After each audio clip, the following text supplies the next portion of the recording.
बिस्मिल्लाहिर्रहमानिर्रहीम। अस्सलामुअलैकुम। कैसे हैं आप सब? उम्मीद करती हूँ कि अल्लाह के फ़ज़ल से आप बिल्कुल खैरियत से होंगे।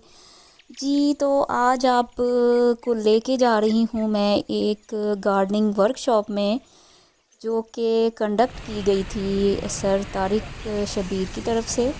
और सर तारिक शबीर जो हैं वो फ़ेसबुक पे बहुत वेल नाउन हैं। वहाँ उनका एक बहुत अच्छा गार्डनिंग ग्रुप है।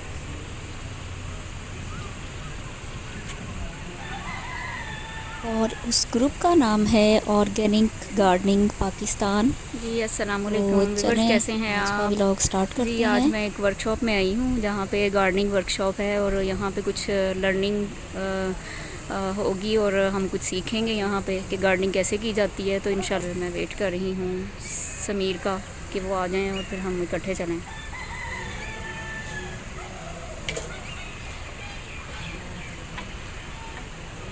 बहुत लेट हो गए हैं ऑलरेडी हम, और कोशिश करते हैं कि टाइम से ज़रा पहुंचने की, लेकिन रास्ता हमें समझ नहीं आ रही थी और बस इस वजह से थोड़ा लेट हो गए।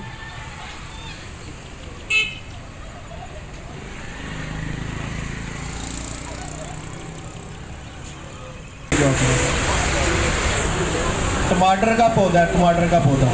अब इसको टमाटर लगे हैं। आजे आजे आजे आजे टमाटर के पौधे को आपके टमाटर बहुत छोटे छोटे लगते हैं, बड़े ही नहीं होते।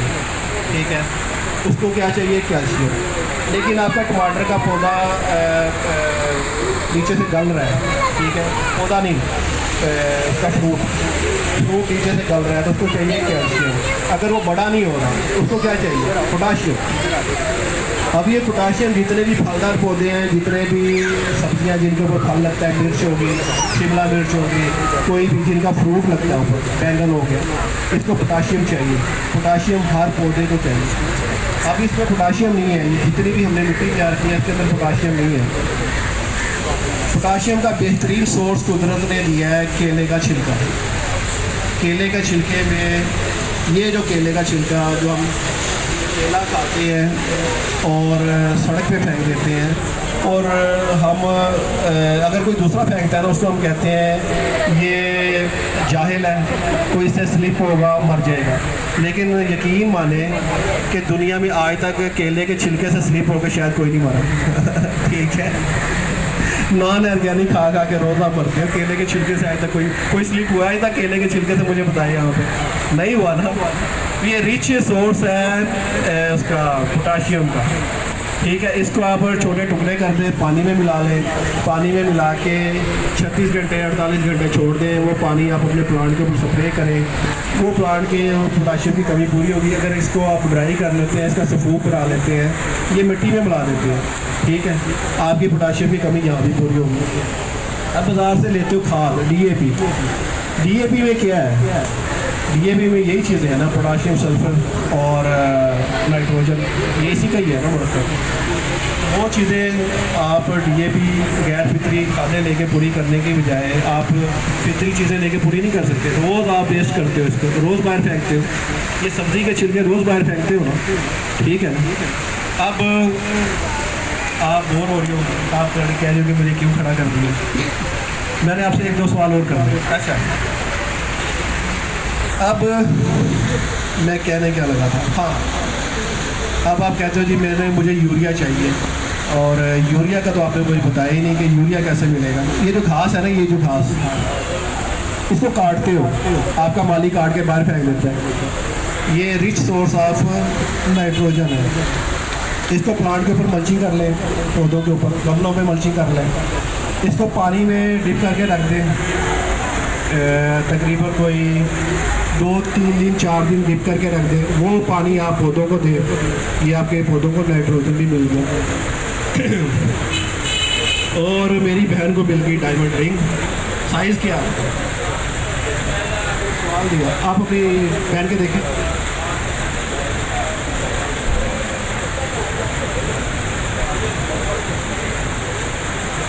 पूरी है, पूरी है, चलिए ठीक है, मुबारकबाद।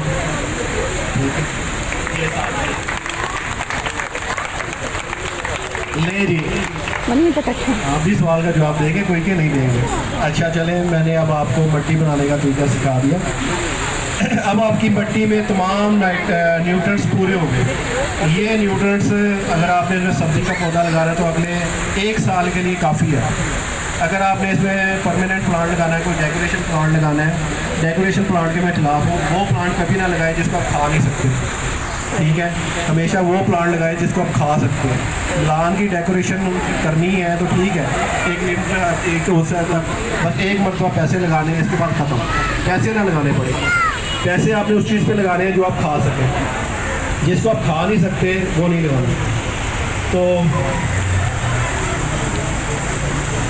मैं क्या नहीं कह रहा, हाँ जी, आपकी इस मिट्टी में अगले 1 साल के लिए न्यूट्रिएंट्स पूरे हो गए। अब इसमें आपने परमानेंट प्लांट लगा दिया जो डेकोरेशन प्लांट है, उसको अब इसको चेंज नहीं करेंगे ना गमले को। उसकी 1 इंच की मिट्टी उतारेंगे, ऊपर से 1 इंच की मिट्टी, ठीक है। वो मिट्टी उतार के आप ये चीज़ें जो है ना ऊपर से ऐड करते हैं, ऊपर से ऐड हो जाएंगी। वो उसकी दोबारा से उसको न्यूट्रिएंट्स मिल जाएंगे। वो 1 साल फिर बेहतरीन है, उसके लिए काफ़ी है। तो बच्चों, गमले, एक गमला मुझे देना भैया, एक गमला देना।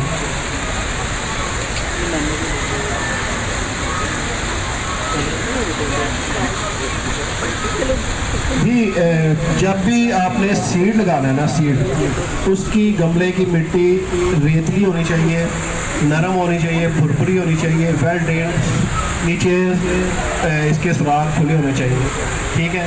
और इसका लेवल करना है आपने, लेवल। चलो बच्चों, इसको लेवल करो, बराबर करो। किसी भी कोने से ये उठी हुई ना हो, इसको बराबर करो। कोई ठेला मुझे नजर ना आए ऊपर, ठीक है। इसको बराबर करो, शाबाश। इसके लिए कोई टूल यूज़ कर लें, कुछ भी यूज़ कर लें, कोई चमचा यूज़ कर लें। किचन में आपके हर चीज़ होती है, आप उसको यूज़ कर लें। यकीन माने कि मेरे पास गार्डनिंग का कोई टूल नहीं है। आपको दूसरे गार्डनिंग ग्रुप के एडमिन इधर भी टूल लटकाए नजर आते हैं, इधर भी टूल लटकाए नजर आते हैं, ये भी नजर आते हैं। वो खुद को ऐसे शो कराते हैं जैसे पता नहीं कितने बड़े गार्डनर हैं, जबकि टूल से गार्डनर नहीं बनता, इल्म और करने से गार्डनर बनता है बंदा। तो आपके पास टूल, एक पेचकस घर में, हर एक घर में होता है, और पेचकस बेहतरीन टूल है। पेचकस से आप गोडी कर सकते हैं, पेचकस से आप बीज लगा सकते हैं, पेचकस से आप पौधे भी लगा सकते हैं। हाँ, अगर मिट्टी में लगाना है तो ज़मीन में, फिर आपको डब्बे वगैरह की जरूरत पड़ेगी। गमले में आपको किसी को जरूरत नहीं पड़ेगी सिवाय पेचकस को। चलें जी, इसको बराबर करेंगे बच्चों।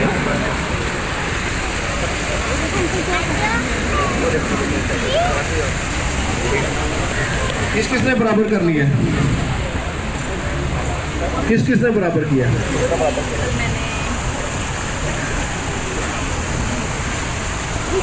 जी, आपने बहुत अच्छे से बराबर किया, ठीक है। आपने भी बहुत अच्छे से बराबर किया, ये तो बहुत बढ़िया। ये टोपियाँ मैं आपके लिए स्पेशल नहीं लाया, ये मैं सिंध गया था ना, तो वहाँ गरीब बच्चे जो है ना उनसे खरीदी, तो ये मेरे पास पड़ी थी तो मैं ले आया हूँ। बच्चों के लिए अभी मैं कुछ ला नहीं सका। जो फेस्टिवल हमारा होता है ना मेगा साल बाद, उसमें बहुत सारे प्राइजेस दिए जाते हैं, बहुत सारा कुछ होता है। आपने और किसने बराबर किया? आपने भी बराबर कर दिया, बहुत अच्छा। हाँ, आप बराबर नहीं कर सके, आप नालायक शेर बराबर करने का मतलब है कि बिल्कुल सतह जो है ना बराबरी बराबर हो जाए, और इसको थोड़ा थोड़ा प्रेस कर लें, ठीक है। कि ऐसे क्या है, आपको लगे कि ये मिट्टी दब गई है, इसके अंदर सीड जर्मिनेट नहीं करेगा, कोई मसला नहीं है। जब इसको पानी मिलेगा ये नरम हो जाएगी, आपने इसको फ्लैट कर लेना है। इसका मकसद है ये पालक के सीड है। सीड लगाने के 2-3 तरीके हैं। अब मैं सीड लगाने के तरीके बताता हूँ, पहले सीड लगाने के तरीके सीख लें। अब आप कहेंगे यार ये क्या चवले मार रहे हैं, सीड लगाने के भी तरीके होते हैं। हाँ, तरीके होते हैं, सीड लगाने के भी होते हैं। सीड या तो बखेर के लगाते हो लगाना चोबा, ठीक है। एक सीड अगर तो ब्रीक चीज़ है जैसे कि पालक है, इसके 2 सीड आप एक होल में लगाएंगे, एक जगह पे लगाएंगे। अगर मूली है उसके भी 2 सीड लगा लेंगे तो ठीक है। गाजर है उसके भी 2 सीड लगा लेंगे, एक जगह कोई मसला नहीं है। शलजम है उसके भी 2 लगा लेंगे, कोई मसला नहीं है। सरसों है उसके भी 2 लगा लेंगे। लेकिन जब बारी आ जाती है बड़े चीज़ों की, जैसे कि लौकी कद्दू है, लौकी कद्दू हो गया, घिया तोरी हो गई, दूसरी कद्दू हो गए, उनको 1 फुट का गैप चाहिए एक प्लांट से दूसरे प्लांट में। वो अगर आप साथ साथ लगा देंगे तो वो एक दूसरे की खुराक खाएंगे और दोनों में से कोई भी बढ़ेगा नहीं, दोनों में से किसी को भी फल सही से लगेगा नहीं, फल छोटा लगेगा। तो सीड में गैप देने के लिए अगर आप गमले में पनीरी बना रहे हैं ना, इसको फ्लैट होना बहुत ज़रूरी है, इसकी सरफेस को फ्लैट होना ज़रूरी है। अगर फ्लैट नहीं होगा, साइडों से उठा होगा, बीच में से गहरा होगा, तो सीड एक जगह पे इकट्ठा हो जाएगा। समझ आ गई? उसको फ्लैट क्यों करवा रहा हूँ। तो आपने सीड को अच्छे से बिखेर देना है और इस सीड को बिखेरने के बाद आपने छोड़ देना, ठीक है। छोड़ना क्यों है? इसके ऊपर आपने दूसरा मीडिया डालना, या तो आप इसके ऊपर रेत डालेंगे नरम, या इसके ऊपर आप पत्तों की खाद डालेंगे, या इसके ऊपर कोकोपीट डालेंगे। क्योंकि सीड को जर्मिनेट होने के लिए नरम चीज़ चाहिए। अगर आप इसके ऊपर रेतली मिट्टी डालेंगे, इसके ऊपर कोई वो कोकोपीट डालेंगे, कोई उसकी पत्तों की खाद डालेंगे, वो नरम होगी। जितना मर्जी पानी दे लेंगे इसके ऊपर वो जमेगी नहीं, तय नहीं जमेगी। अगर इसके ऊपर मिट्टी की तय जम गई ना सीड के ऊपर और वो मिट्टी ड्राई होगी तो सीड जर्मिनेट हो के अंदर ही मर जाएगा, वो बाहर नहीं निकलेगा। सीड को बाहर निकलने के लिए नरम मीडिया की ज़रूरत है। तो नरम मीडिया कैसे मिलेगा? बच्चों यहाँ पे खाद पड़ी है। अच्छा बच्चों ये देखो मेरे यहाँ पे ये खाद है ना, ये नरम है, इसके ऊपर आपने ऐसे स्प्रिंकल कर देनी है, ठीक है। क्या करना है? स्प्रिंकल करके एक टैब बिछा देनी है। सीड इसके अंदर दफन हो गया। क्या हो गया? दफन कर देना आपने सीड को।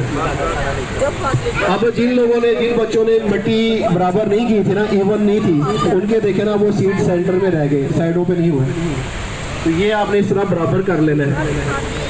अब सीड का एक असूल है, सीड के ऊपर कितनी मिट्टी होती है, जितना मोटा सीड उतनी इसके ऊपर मिट्टी की तय, ठीक है। अगर आधे इंच का सीड है तो आधे इंच की मिट्टी की तय ऊपर होगी।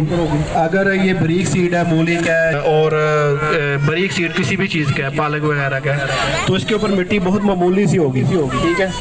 और इसको आपने फिर जो है ना पानी स्प्रिंकल करना है, स्प्रिंकल। इसके ऊपर पानी आपने भरना नहीं है। कुछ लोग इसको सीड लगा के पानी कर लिया आपने?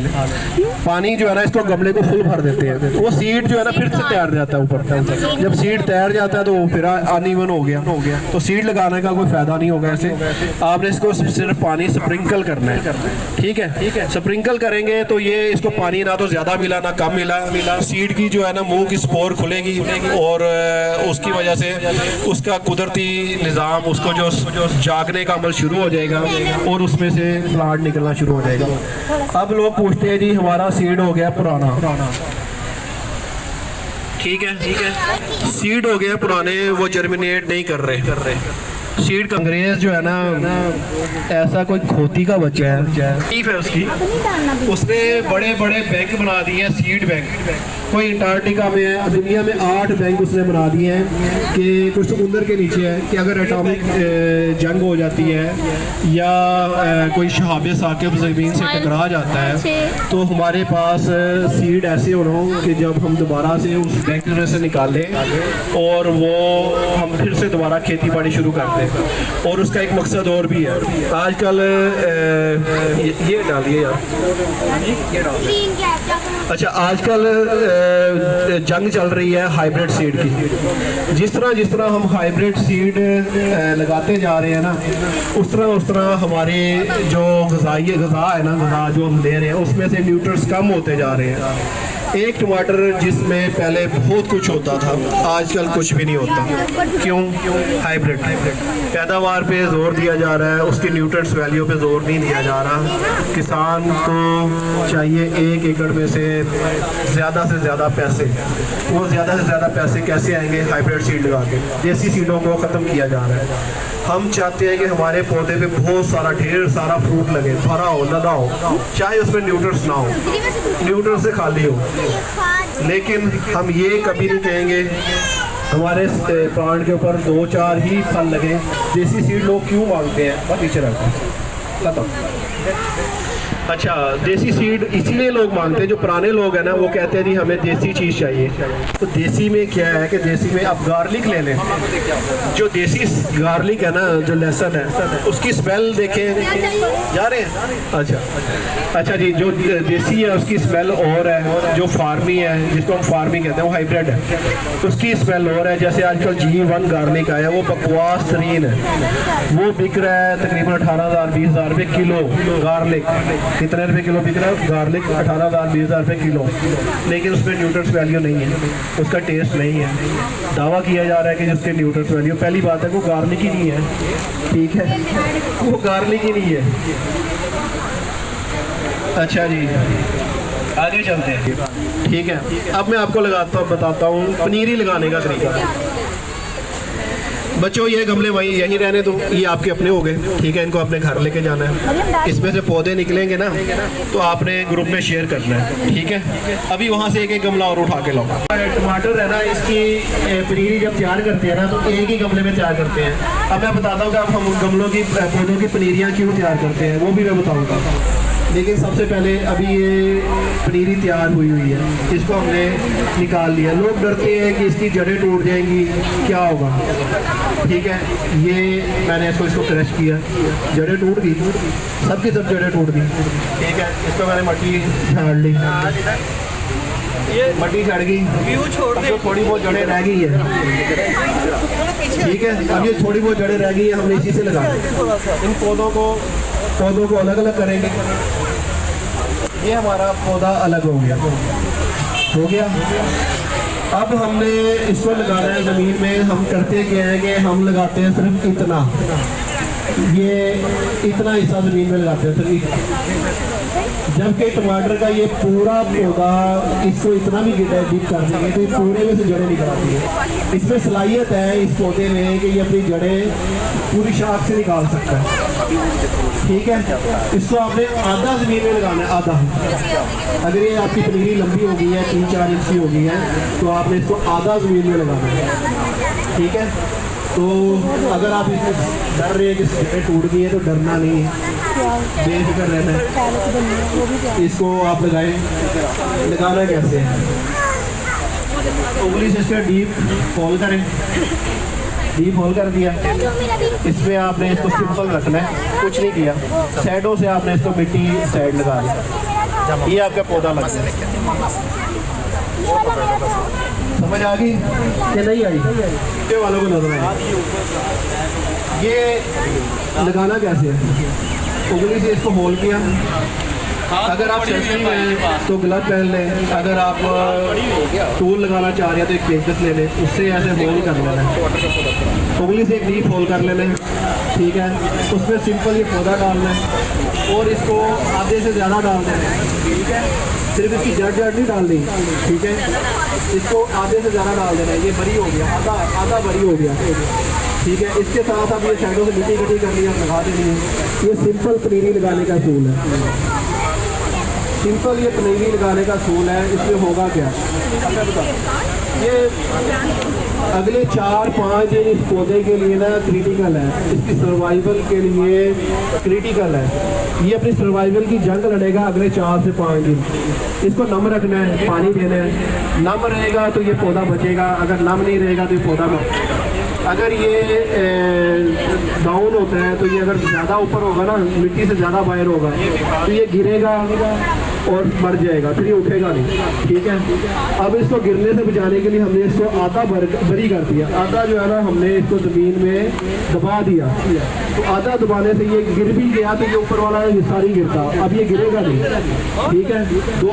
दो यानी इसके फायदे होंगे, इसके पौधा गिरेगा नहीं। और दूसरा ये है कि इसकी जड़ें और ज़्यादा फैल जाएगी, ज़्यादा फैलेगी, ज़्यादा ये जड़ें बनाएगा। अच्छा जी बच्चों, ये जैसे पौधे लोग जी तो वीवर्स, आज का व्लॉग उम्मीद करती हूँ कि आपको पसंद आया होगा, और अगर आपको पसंद आया है तो कमेंट सेक्शन में ज़रूर बताइएगा। और अगर आपका कोई क्वेश्चन है तो वो भी आप कर सकते हैं गार्डनिंग के हवाले से। मैं कोशिश करूँगी कि सर तारिक से पूछ के आपको उसका आंसर ज़रूर दूँ।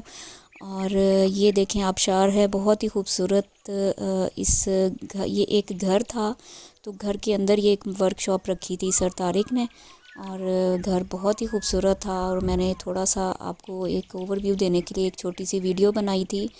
चलें जी, इसके साथ ही आपसे इजाज़त चाहती हूँ। अपना बहुत सारा ख्याल रखिएगा, और चैनल को अभी तक आपने सब्सक्राइब नहीं किया तो चैनल को ज़रूर सब्सक्राइब कीजिएगा, हमें लाइक कीजिएगा, शेयर कीजिएगा और कमेंट ज़रूर कीजिएगा। Thank you so much. अल्लाह हाफिज़।